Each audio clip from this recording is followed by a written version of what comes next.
وہ آپ لوگوں کے ذہن میں ہے؟ سب کو بات پہنچ گئی تھی، سمجھ آ گئی تھی؟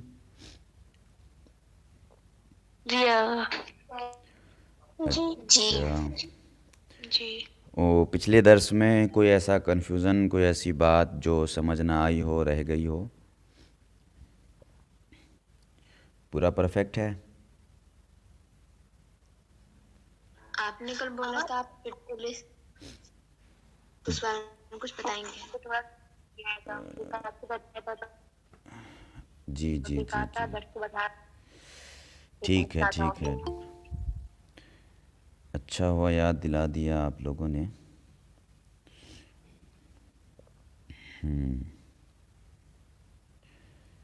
کل میں نے ہاں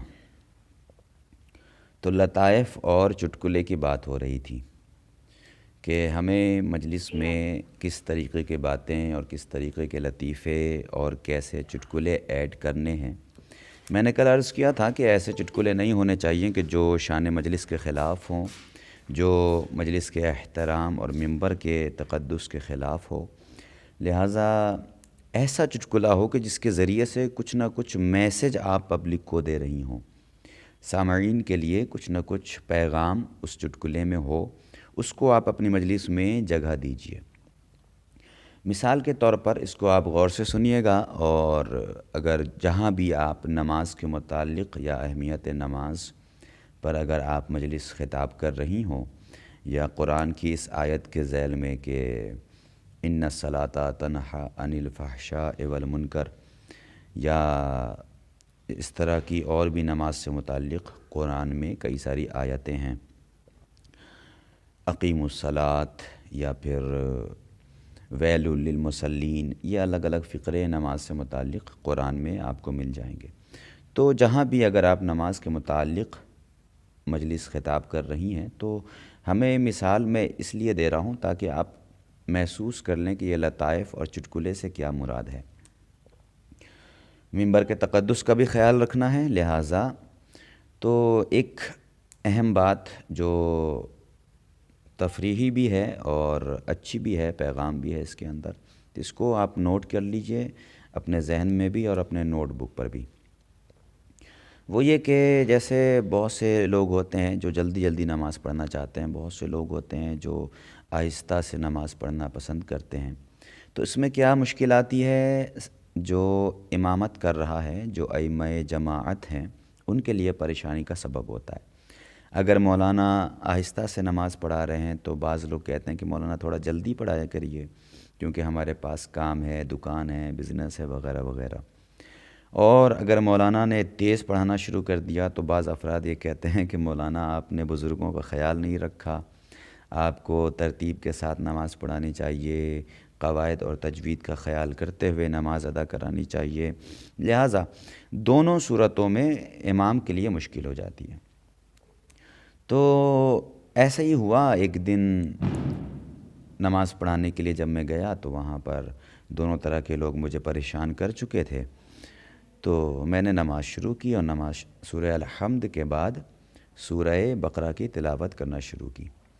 اب تلاوت کرتے کرتے اتنا وقت گزر گیا، جو میرے پیچھے مامومین کھڑے تھے نماز پڑھنے والے، وہ سارے کے سارے پریشان ہو گئے. وہ اتنے پریشان ہوا کہ حالانکہ احترام جماعت میں انہوں نے میرے پیچھے نماز تو پڑھ لی، لیکن جیسے ہی نماز ختم ہوئی سارے کے ساروں نے مجھے گھیرا، اور گھیر کے بس ایک سوال کیا کہ مولانا آج آپ کو کیا ہو گیا تھا، خیریت تو ہے، کون سے سورہ کی تلاوت کرنے لگے؟ تو ہم نے کہا بھائی قرآن ہی پڑھا ہے، قرآن سے الگ چیز تو نماز میں نہیں پڑھیں گے، سورہ بقرہ کی تلاوت کی تھی. کہ اتنے گھنٹے لگ گئے، 2.5 پاروں کا سورہ ہے، آپ کو بھی معلوم ہونا چاہیے کہ اتنے گھنٹے، اتنا ٹائم آپ نے لگا دیا. ہم نے کہا ہاں سورہ بقرہ کی تلاوت کی ہے. تو سب نے مل کے کہا کہ یہ سورہ بقرہ کا کیا مطلب ہے؟ تو بقرہ چونکہ عربی میں کہتے ہیں گائے کو، تو میں نے ان سے کہا گائے والا سورہ. تو سب کہنے لگے رے مولانا گائے والا سورہ ہے، تبھی تو اتنا بڑا تھا. تو ایک دن گزرا، پھر دوسرے دن جب میں نماز پڑھانے کے لیے گیا تو ایسا ہوا کہ سارے مامومین جتنے بھی نمازی تھے سب نے نماز پڑھانے سے پہلے ہی مجھے گھیر لیا. مولانا بتائیے کہ آج آپ کون سی نماز پڑھائیں، کون سے سورہ کی تلاوت کریں گے؟ تو میں نے کہا آج میں سورہ فیل کی تلاوت کروں گا۔ تو سب نے کہا مولانا یہ سورہ فیل کا مطلب؟ تو ہم نے کہا ہاتھی والا سورہ۔ تو سب کہنے لگے مولانا جب کل گائے والا سورہ اتنا بڑا تھا تو ہاتھی والا سورہ کتنا بڑا ہوگا؟ تو سمجھانے کی بات یہ ہے کہ مجلسوں میں چٹکلوں کو ہم کیسے ایڈ کریں۔ اس طرح کی باتیں اگر ہوں تو آپ اپنی مجلس میں ان کو جگہ دیجئے، اور اس کے ذیل میں آپ کو نتیجہ بھی دینا ہوگا۔ اس کے ذیل میں کوئی میسج ہونا چاہیے آپ کے پاس کہ جس واقعے جس چٹکلے کو بیان کر کے آپ کوئی میسج دیں۔ جب کہ حقیقت یہ ہے کہ گائے والا سورہ یعنی سورہ بقرہ تو بہت بڑا ہے، ظاہر سی بات ہے 2.5 پاروں کا ہے، لیکن سورہ فیل بہت ہی چھوٹا سورہ ہے۔ لیکن یہ ان لوگوں کے لیے ہے کہ جو نماز عادت سمجھ کے پڑھتے ہیں، عبادت سمجھ کے نہیں پڑھتے ہیں۔ لہٰذا یہ ایک مزاحیہ بات تھی، جس کو اس طرح کی باتیں اگر آپ کو کہیں نظر آئیں تو اس کو بھی اپنی مجلس میں آپ جگہ دیں۔ اس کا فائدہ یہ ہوتا ہے کہ سامعین پہ اثر ہوتا ہے۔ بہت سے لوگ جو بور ہونے لگتے ہیں، بہت سے لوگ پریشان ہو جاتے ہیں، تو اس طرح کی باتوں سے ان کا ذہن لگتا ہے اور آپ کی طرف اٹریکٹ ہوتے ہیں۔ تو یہ ایک بات رہ گئی تھی جو میں نے اس کے ذیل میں آپ کو سمجھانے کی کوشش کی۔ تو ایسی باتیں آپ اپنی مجلس میں ایڈ کریں۔ یہ 10 باتیں جو کل کے درس میں نے بیان کی تھی، اسی پر آپ کی مجلس منحصر ہونی چاہیے، اور اگر آپ کی مجلسوں میں یہ ساری چیزیں موجود ہیں تو انشاءاللہ ہماری مجلس بہت ہی اچھی ہوگی۔ خیر، اب آئیے کچھ چیزیں ہیں مجلس میں جو بہت زیادہ اہم رول رکھتی ہیں۔ وہ 5 چیزیں ہیں، آج کے درس کے لیے لکھیں۔ وہ 5 چیزیں جو مجلس میں ضروری ہیں۔ لکھنے کے لیے آمادہ ہیں؟ جی۔ نمبر 1، مواد کی جی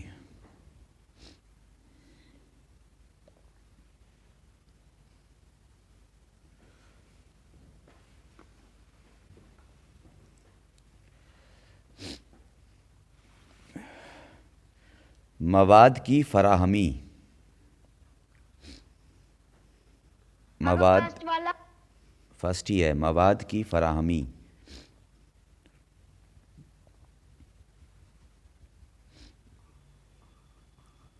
سبھی لکھ رہے ہیں نا؟ جی آقا لکھ رہے ہیں۔ ٹھیک ہے، مواد کی فراہمی نمبر 1۔ نمبر 1 مواد کی فراہمی۔ ابھی سمجھاؤں گا یہ سب چیزیں کیا ہیں۔ وعلیکم السلام۔ نمبر 2، سب آپ لکھیں جلدی سے۔ نمبر 1 مواد کی فراہمی۔ آقا ایک منٹ۔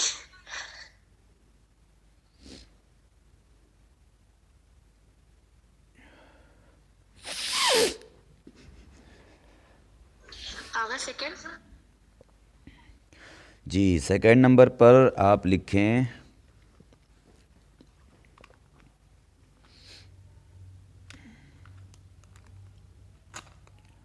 خاکہ سازی۔ آقا کیا؟ خاکہ سازی، خ الف کاف چھوٹی ہے، خاکہ سازی۔ آقا پہلے کا کیا بتایا ہے؟ مواد کی فراہمی۔ جی۔ دوسرے خاکہ سازی۔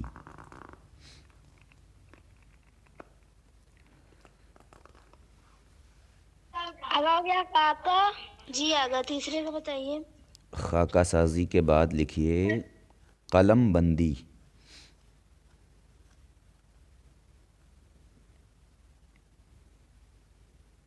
جی آقا قلم بندی۔ اس کے بعد لکھیے نمبر 4 ذہن نشینی۔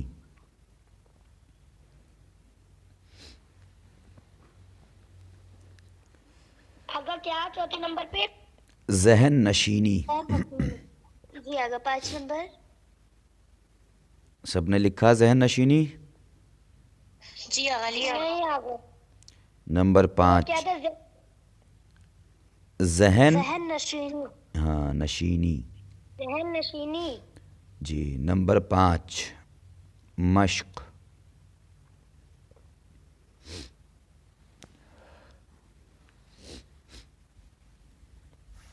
لکھ لیا؟ نمبر 5 پہ کیا تھا؟ مشق.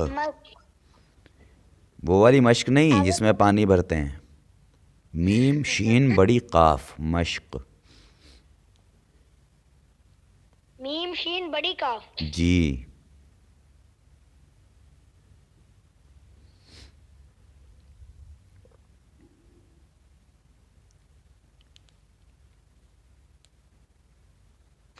آگے 6 نمبر. بس 5 ہی ہیں. اچھا جی. اب اس کو سمجھیے. سب نے لکھ لیا ہے نا؟ جی آگے لکھ لیا. کسی کو یہ سمجھ آیا کہ مواد کی فراہمی کا کیا مطلب ہے؟ کوئی ہے اتنا سمجھدار؟ مواد یعنی میٹر کو جوڑنا، الفاظ کو اکٹھا کرنا. اچھا ورڈز زیادہ سے زیادہ ہو ہمارے پاس. چلیے ٹھیک ہے. مواد کی فراہمی یعنی میٹر جمع کرنا.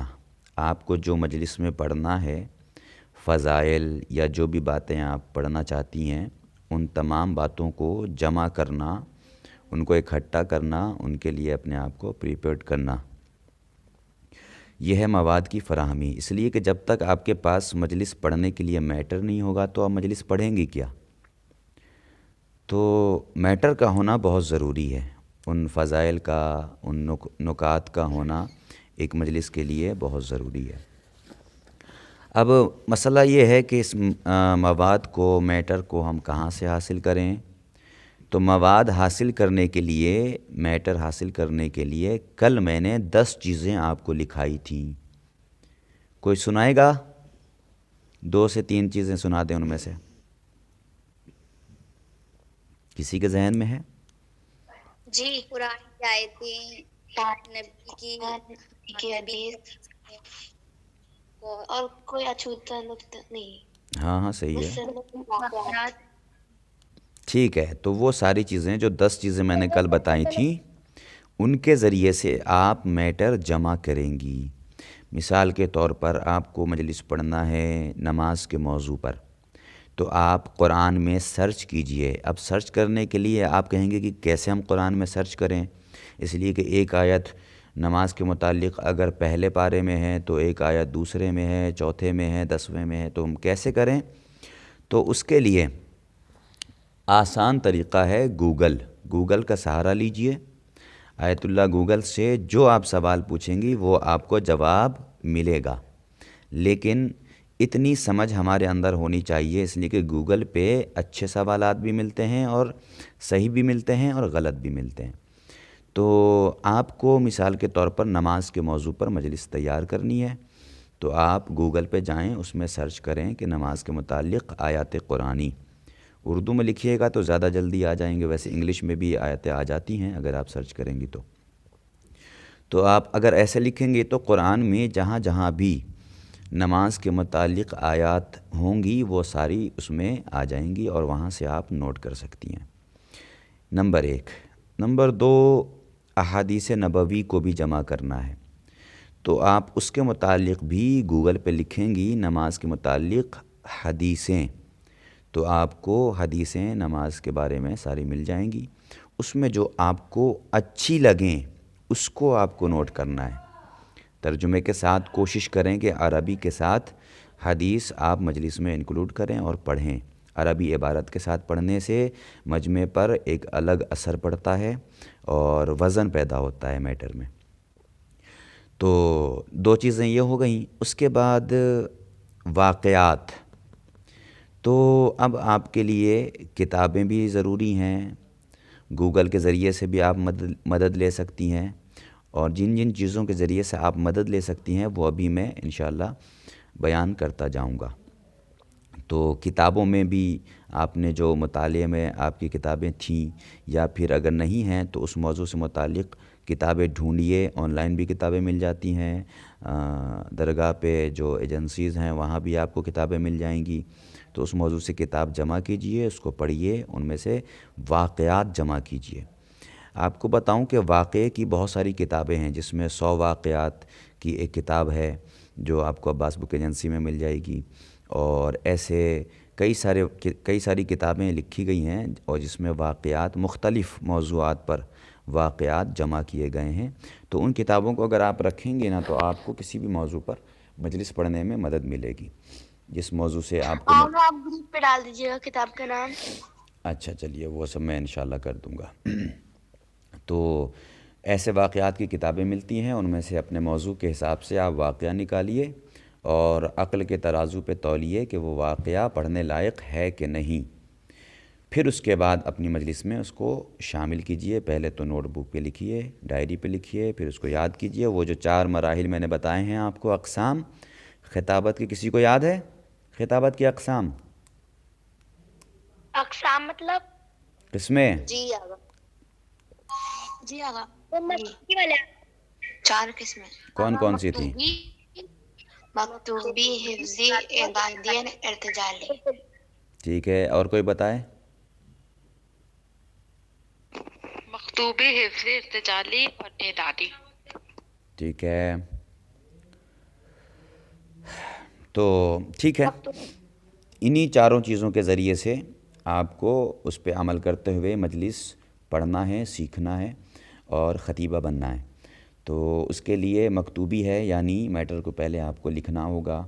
پھر اس کے بعد حفظی ہے, یعنی میٹر کو آپ کو یاد کرنا پڑے گا, رٹنا پڑے گا. پھر اس کے بعد اعدادی ہے, اگر آپ یاد کر چکی ہیں تو اب ممبر پہ جانے کے بعد ایسا ہوتا ہے کہ بہت ساری باتیں جب ہمارے ذہن میں ہوتی ہیں تو کچھ باتیں نکل جاتی ہیں, کچھ باتیں ہم نہیں پڑھ پاتے ممبر پہ. تو اس کے لیے اعدادی یعنی تیسری قسم کا سہارا لینا پڑتا ہے. یعنی ایک چھوٹے سے پیج پہ, کاغذ کے ٹکڑے پہ آپ نکات یا اشارے لکھ کر جائیں, اس سے آپ کو پوری بات ممبر پہ یاد آ جانی چاہیے. تو یہ تیسری قسم ہے, اور یہ ساری چیزیں ہو جاتی ہیں. جب اس کے بعد پڑھتے پڑھتے ایکسپیرینس ہو جاتا ہے, تجربہ ہو جاتا ہے, نالج ہو جاتی ہے, علم میں اضافہ ہو جاتا ہے, تو پھر چوتھی منزل کی خطابت کرنے لگتے ہیں لوگ, جس کو ارتجالی کہتے ہیں. خیر, تو ہاں, تو میں یہ عرض کر رہا تھا کہ آپ کو میٹر جمع کرنا ہے. تو میٹر جمع کرنے کے لیے واقعات بھی ہیں ان 10 چیزوں میں, تو واقعات اسی موضوع سے متعلق آپ نکالیے. پھر اس کے بعد کیا ہے, ان 10 میں سے میٹر جمع کرنا ہے نا ہمیں, تو میٹر جمع کرنا آنا چاہیے. اس کے لیے ان میں ایک چیز ہے کہ کوئی منفرد خیال یا پھر اچوتا نقطہ, کوئی ایسا آپ کا ذہنی نقطہ ہونا چاہیے, کچھ ایسی باتیں ہونی چاہیے جو آپ اپنے ذہن سے پیدا کریں. یا سائنس میں دیکھیں, سائنس کے حساب سے سائنس کو ملائیں اسلامک نالج سے, یا اسلامک نالج کو ثابت کریں سائنس کے ذریعے سے. یہ بھی ایک بہت اچھا طریقہ ہے اچھی مجلس تیار کرنے کے لیے, چونکہ آپ لوگ ماشاءاللہ انگلش لائن سے پڑھے ہوئے ہیں اور آپ کو نالج تو ہوگی ہی سائنس کی بھی اور ایسے علوم کی, کہ جن کے ذریعے سے آپ اگر ان باتوں کو اپنی مجلس میں شامل کریں گی تو واقعاً جو پڑھے لکھے لوگ ہوں گے نا وہ آپ کی عزت کریں گے اور سمجھیں گے کہ ہاں اس خطیبہ نے واقعاً محنت کی ہے. تو کوشش کیا کریں کرنٹ افیئر سے اسلامک نالج کو ملائیں. ایک کتاب ہے, میں آپ کو وہ بتا دوں گا, لیکن وہ کتاب ایسی ہے جو عام لوگوں کے لیے نہیں ہے. ان میں بہت ساری روایتیں نہیں پڑھی جانے والی موجود ہیں. تو اس کتاب کو یا بھی رہنے دیجئے, انشاءاللہ وقت آئے گا تو اس کتاب کو میں آپ کے سامنے شیئر کروں گا, حالانکہ وہ بھی اہم کتاب ہے. اس سے سائنس کو آپ ملا سکتی ہیں اور سائنس کو اسلام سے ملا سکتی ہیں. ایسی کتابیں بہت ساری ہیں, میرے پاس بھی ہیں. میں انشاءاللہ کچھ کتابیں آج گروپ میں بھی ارسال کروں گا تاکہ آپ لوگ اپنے مطالعے میں رکھیں, اسٹڈی کیا کریں فری ٹائم. چلیے ایک صلوات پڑھتے ہیں محمد والے محمد پر. اللہم صلی علی محمد و آل محمد وعجل فرجہم.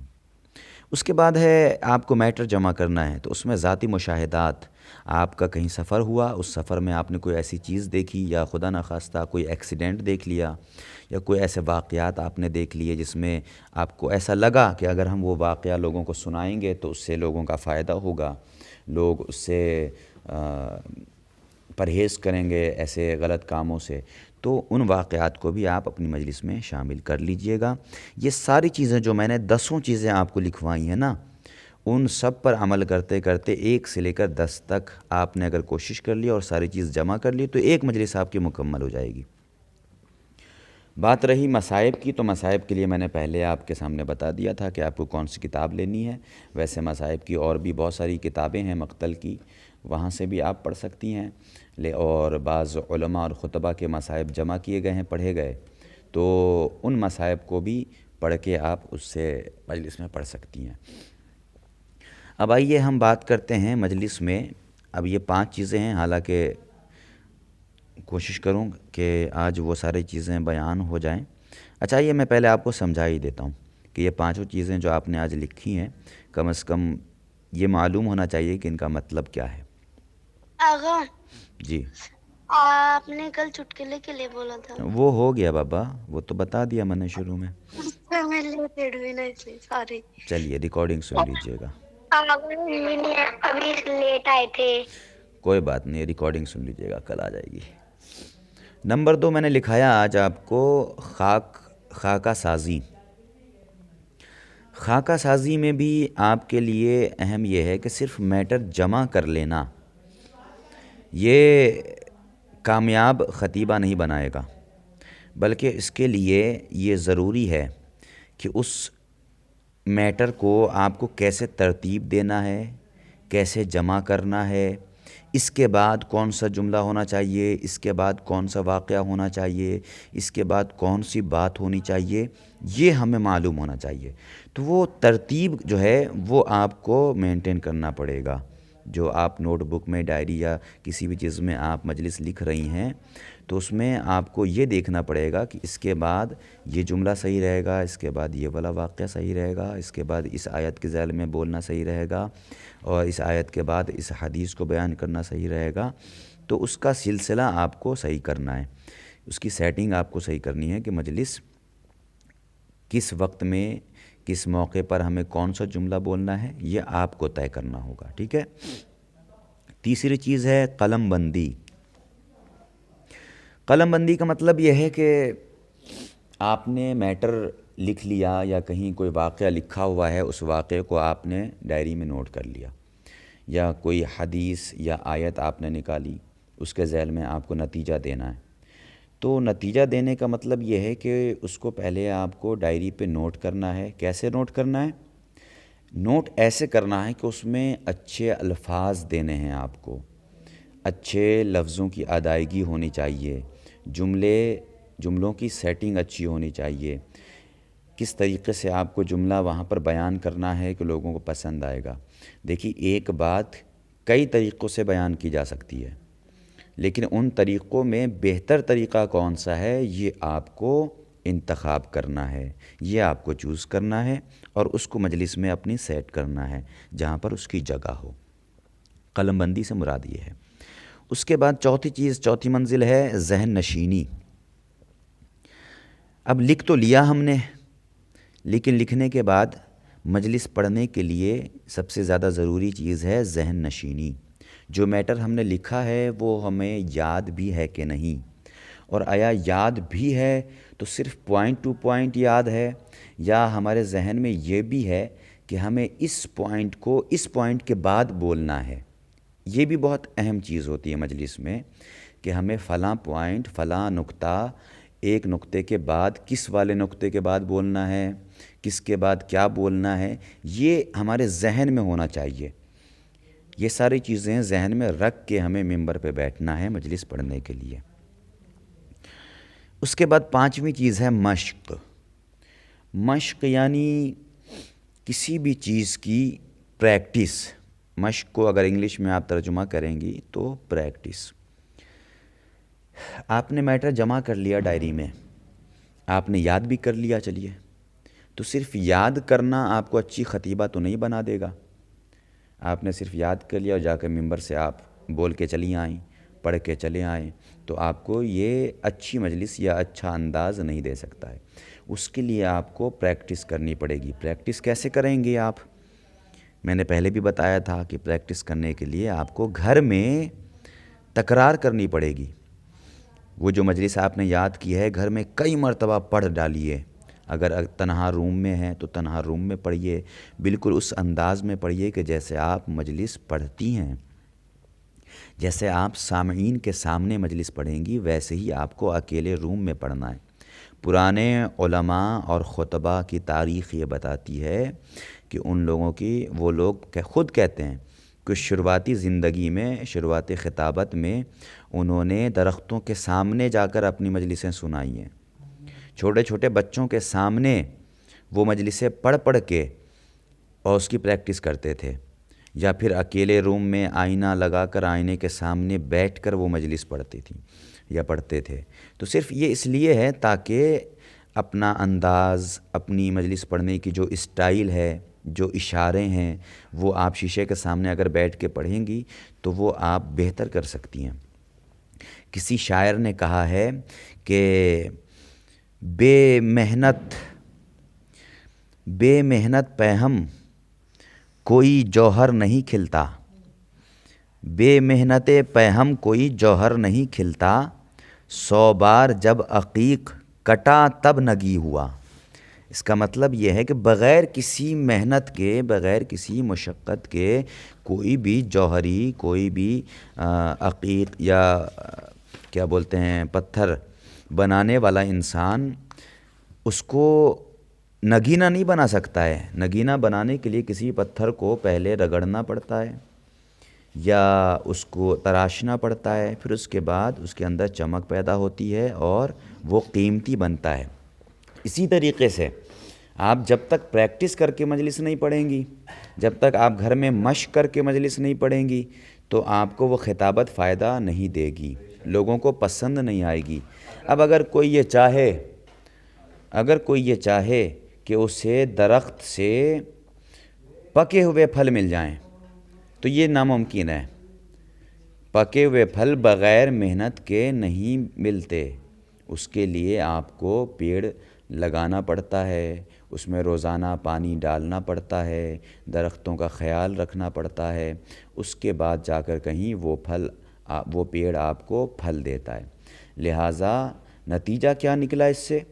نتیجہ یہ ہے کہ آپ کو اچھی خطابت کرنی ہے تو اس کے لیے آپ کو پریکٹس کرنی پڑے گی، محنت کرنی پڑے گی، اس کے لیے کوشش کرنی پڑے گی. اپنے گھر میں رٹیے، دہرائیے، جتنا پڑھ سکتی ہیں اتنا پڑھیے، اور اس کے بعد جب آپ ممبر پہ جا کے خطاب کریں گی تو انشاءاللہ لوگ بھی تعریف کریں گے، لوگ بھی خوش ہوں گے اور لوگوں کو آپ کی خطابت پسند بھی آئے گی. تو یہ 5 چیزیں آپ کے سمجھ میں آ گئی انشاءاللہ؟ جی آقا. جی آقا. کوئی ایسی بات جو سمجھ نہ آئی ہو؟ آقا وہ یہ جو 4th اور 5th تھا وہ نہیں سمجھ میں. اچھا، 4th میں ذہن نشینی ہے.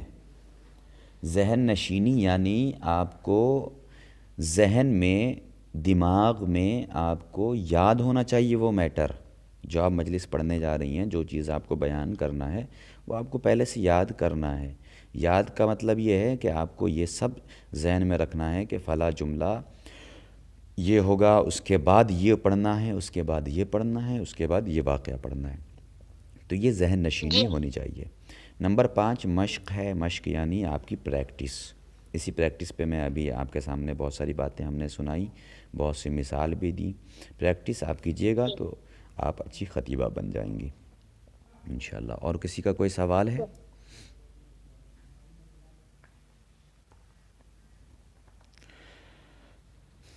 چلیے پھر خاکہ سازی کا بتائیے پھر سے. خاکہ سازی. جی.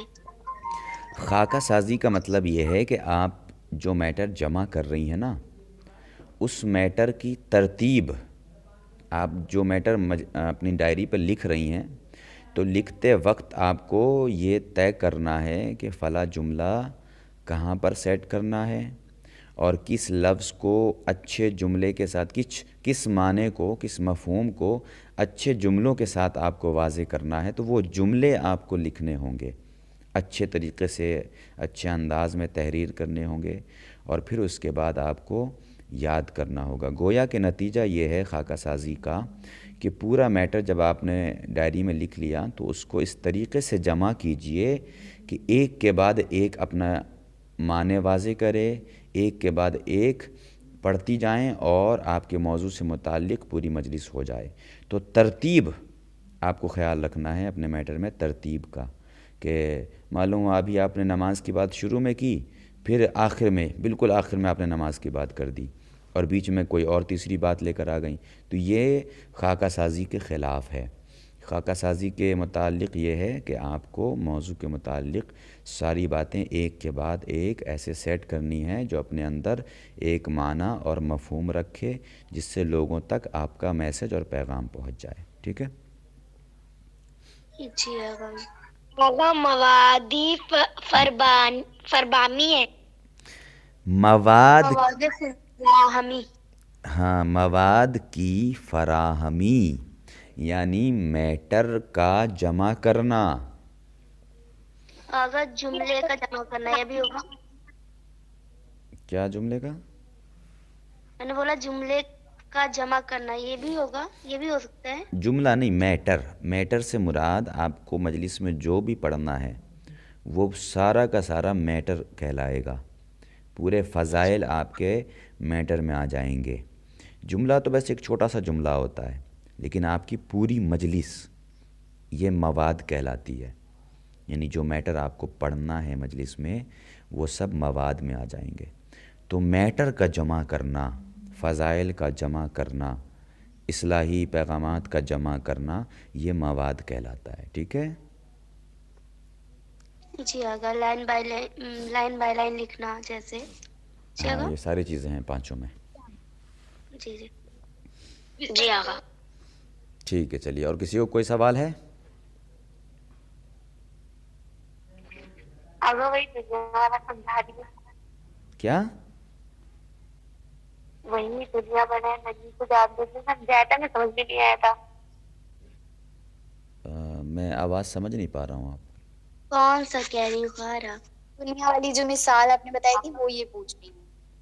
اچھا، دنیا والی، ہاں ہاں ہاں ہاں، دنیا وہ ایک لفظ کی وضاحت تھی، بس مثال نہیں تھی، وہ اس لیے بتا رہا تھا تاکہ آپ لوگوں کو ایک نئی بات معلوم ہو جائے، اگر نہیں معلوم ہے تو۔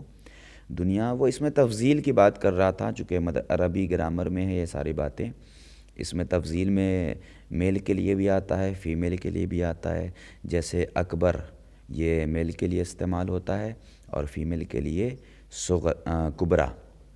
اسی طریقے سے دنیا یہ فیمیل ہے اس میں تفضیل کے لیے، اس میں تفضیل کے صیغے اگر دیکھیں گے تو فیمیل استعمال ہوتا ہے۔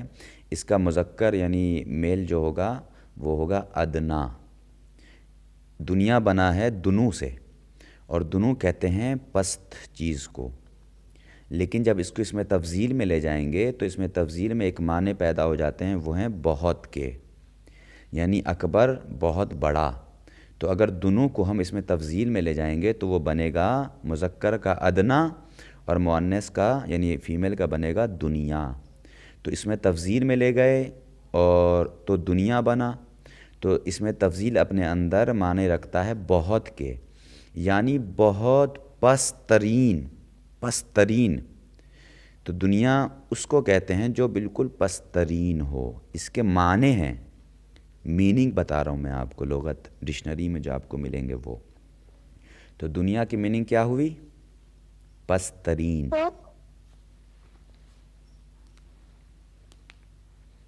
آغا ہماری اٹینڈنس نہیں لگی تھی۔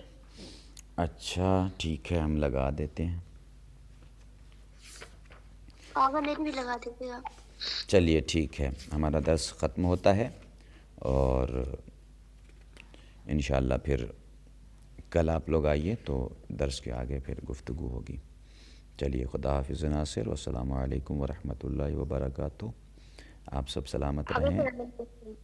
آباد و شاد رہیں اور جلد از جلد انشاءاللہ خطیبہ بنیں اور شہزادی کے پیغامات کو دنیا تک عام کریں. انشاءاللہ الہی آمین. خدا آپ کو بھی سلامت رکھے. جی جی شکریہ خدا جزیلا. حافظ. خدا حافظ.